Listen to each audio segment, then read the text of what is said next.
자, 356페이지를 보시기 바랍니다. 자, 이제 경매 부분은, 경매 실무 부분은 여러분들이 이제 제 과목에서는 한 문제가 나와요. 한 문제 나오고, 이제 다음 3, 4월 달에 할 매수 신청 대리 부분에서 한 문제가 나오는데, 근데 실질적으로 보면 경매 문제는 세 문제가 정도 나온다고 보시면 돼요. 왜 세 문제가 나오느냐? 민법에서 나와요. 민법의 저당권 부분과 주택임대차 부분에서 보면 경매 관련 문제가 나옵니다. 그렇기 때문에 한 세 문제 나온다라고 생각하시면 민법 공부하는 부분과도 아마 연결될 거예요, 아마. 자, 일단 보죠. 오늘은 이제 경매 절차를 중심으로 할 텐데, 자, 경매 절차. 요 안에서 보통 이제 제 과목에서 나오는 부분이 거의 다 경매 절차에서 나와요. 자, 그래서 요거는 이제 순차적으로 여러분들이 하나씩 넘겨가면서 이제 그 내용들을 한번 보도록 하죠. 자, 일단 경매를 신청합니다. 자, 일단 뭐 필기할 필요는 없고 어차피 3, 4월 달에 요약 프린트로다가 간단히 나갈 거예요. 자, 지금은 경매 절차를 한번 구경한다라고 생각하시면 돼요. 자, 일단은 경매 신청을 하면 경매 신청합니다. 경매 신청 누가 해요? 경매 신청 누가 하죠? 채권자가 하겠죠. 채권자. 자, 판결문 가진 채권자가 경매 신청합니다. 그럼 무슨 경매예요? 판결문 가진, 확정된 판결문 가지고 경매 신청합니다. 무슨 경매다? 예, 강제 경매. 지금 15분 전에 배웠어요. 15분 전에. 자, 판결문 가지고 한 경매 신청은 무슨 경매다? 강제 경매고, 저당권자가 경매 신청합니다. 무슨 경매다? 예, 임의 경매 이렇게 하죠. 자, 등기부에 이렇게 기재가 돼요. 몇 년, 몇 월, 며칠 강제 경매 신청 이런 식으로 기재가 됩니다. 자, 그러면 이때 경매 신청할 때 경매 비용을 예납 미리 냅니다. 경매 비용을 예납 미리 내요. 누가 경매 비용을 미리 내요? 예, 경매 신청자가 미리 냅니다. 근데 원래 경매 비용은 누가 부담하는 거냐면 채무자가 부담한다 그래요. 그럼 채무자가 부담하는데, 자, 그 채무자 좀 돈 못 낸 사람 있죠?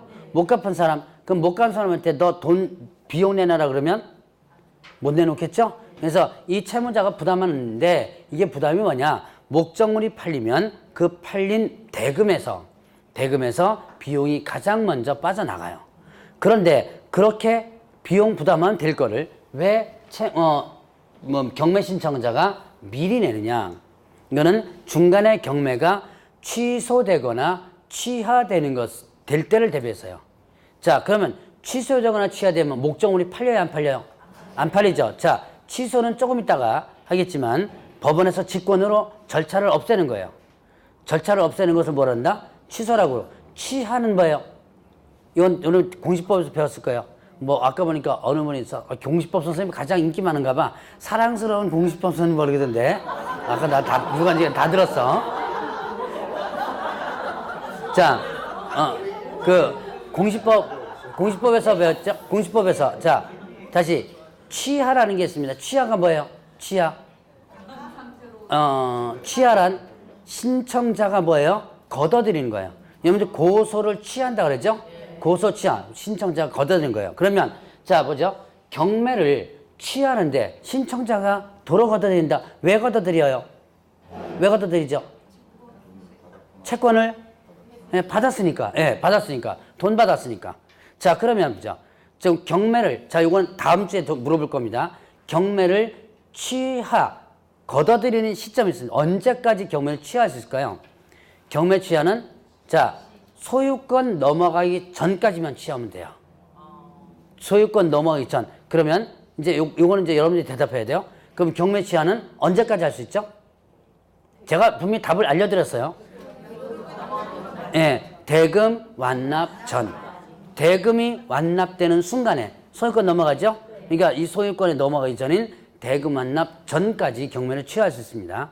다만 이때 이제 조금 이따가 절차를 살펴볼 텐데, 최고가 매수신고인과 차순위 매수신고인이 있어요. 그러면 이 사람의 동의서가 첨부돼 줘야지만 됩니다. 자, 이거는 다음 주에 물어볼 거니까 지금은 좀 기억을 해놓고 넘어가시기 바랍니다. 자, 그러면 다음 주에 첫 스타트에서 이거 경매 관련 부분 나와요. 자, 그러면 이제 경매가 취하되거나 취소되면 목적물이 팔려야 안 팔려요? 목적물이 안 팔리죠. 그러니까 지금까지 들어간 비용을 회수할 수 없잖아요. 그러니까 어떻게 한다? 비용을 채권자가 미리 내는 거예요. 자, 그러면 이제 경매 비용을 연합하고 경매 신청을 하면 이제 경매 개시 결정을 하게 됩니다. 자, 경매 개시 결정을 하면 이제 법원에서 결정을 하는 거예요. 이거는 당사자 부르지 않고 서류만 가지고 하게 됩니다. 그러면 경매 개시 결정을 하게 되면 채무자에게 뭐 한다? 송달을 하게 돼요. 당신 물건 어떻게 됐다? 경매 들어갔다 라고 연락해줘요. 자, 그러면 이제 경매 개시 결정했다면 이제는 당연히 결정했으니까 등기를 올려야죠. 그래서 경매 개시 결정에 대한 거를 등기를 일단 하게 됩니다. 자, 법원에서 등기소로 하게 돼요. 법원에서 등기소로 한다. 그럼 어떻게 되는 거예요? 자, 이거는 무슨 등기라고 그러죠? 예, 촉탁이라고 그러죠? 그래서 촉탁 등기로서 등기가 올라가는데 이때 송달된 시점과 등기된 시점, 송달된 시점과 등기된 요 둘 중에 빠른 시점에서 압류의 효력이 발생된다고 합니다. 압류의 효력이 발생이 됩니다. 자, 그러면 누가 압류한 거예요? 채권자가 압류한 거죠. 누가 압류시켜준 거예요? 그렇죠. 법원에서 압류를 시켜준 거죠. 그러니까 결국 누가 압류한 거다? 채권자가 압류한 거다. 그래서 나오는 용어가 있습니다. 이 용어는 반드시 여러분들이 기억해 놓아야 되는데 어떤 용어가 나온다? 압류 채권자라는 용어가 나와요. 자, 압류 채권자라는 용어가 나오는데 압류 채권자는 누굴 얘기한다? 경매 신청자예요. 여러분들이 경매와 관련해서 압류 채권자라는 용어가 나온다라고 한다면 이건 누구다? 예, 경매 신청자다라고 보시면 돼요. 자, 그래서 다시 한번 압류 채권자는 누굴 얘기한다? 경매 신청자를 얘기한다라고 보시면 됩니다. 자, 이제 그러면 경매 개시 결정 등기를 하고 나서 그 다음에 뭐냐면 배당 요구의 종기를 결정해서 공고해야 됩니다. 배당 요구의 종기를 결정해서 공고한다. 자, 배당이 뭐예요? 배당 나눠주는 거예요. 그 목적물 안에 있는 권리자들에게 대금을 모두 다 받으면, 자, 법원에서 대금을 다 받죠? 대금을 받으면 그 목적물 안에 있는 권리자들에게 나눠주는 거예요. 근데 나눠주는 게 그냥 나눠주는 게 아니고 어떻게 나눠주는 거예요? 순위대로 일단 나눠주죠? 자, 근데 나눠주는데, 자, 이때, 자, 배당 요구. 나도 목적물의 권리자니까 나한테도 나눠줘라고 요구하는 거예요. 나한테도 나눠줘. 이렇게 요구하는 거거든요. 자, 그러면 이때 이제 배당 요구를 안 해도 배당받을 수 있는 사람이 있고 배당 요구를 해야지만 배당받을 수 있는 사람이 있습니다. 자, 배당 요구를 안 해도 배당받을 수 있는 사람들은 이미 법원에서 권리자라는 사실을 알고 있는 경우예요. 자, 이미 그 권리자라는 사실을 알고 있는 거. 그럼 뭘 갖고 권리자라는 사실을 알아요? 예, 맞아. 등기죠. 자, 등기부에 권리자와 금액이 있죠? 그러면, 이 사람들은 여기 권리자구나 알겠죠? 그래서 등기된 권리자는 배당 요구를 안 해도 됩니다. 등기된 권리자는 배당 요구 안 해도 된다. 자, 왜? 이미 법원에서 알고 있기 때문에. 그 배당 요구 안 해도 배당해줘요.